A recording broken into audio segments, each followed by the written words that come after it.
তো নির্যাতিত দল হিসাবে প্রথম আঘাতটা আমাদের উপরেই আসে এবং শেষ আঘাতটাও আমাদের উপরে আসে।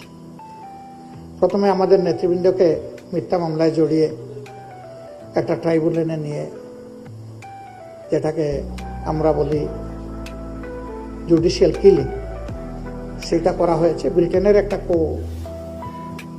অ্যাপেক্স কোর্ট এই সংক্রান্ত একটা রায় দিয়ে বলেছে it was a genocide of the justice. এটা ছিল বিচারের গণহত্যা, এটা কোনো বিচার ছিল না। ব্রিটেনের অ্যাপেক্স কোর্ট, বাংলাদেশ। আর শেষ আঘাতটা ছিল আমাদেরকে নিষিদ্ধ করা, এটা আর কাউকে করা হয়নি। আমরা মুসলিম, আমরা আমাদের 11 জন নেতা হারিয়েছি, শীর্ষ নেতা, আল্লাহ তাদেরকে শহীদ হিসাবে কবুল করে। অসংখ্য সাথী হারিয়েছে, আল্লাহ তাদেরকেও শহীদ হিসাবে কবুল করে। অসংখ্য ভাই বোন পঙ্গু হয়েছে, আল্লাহ তাদের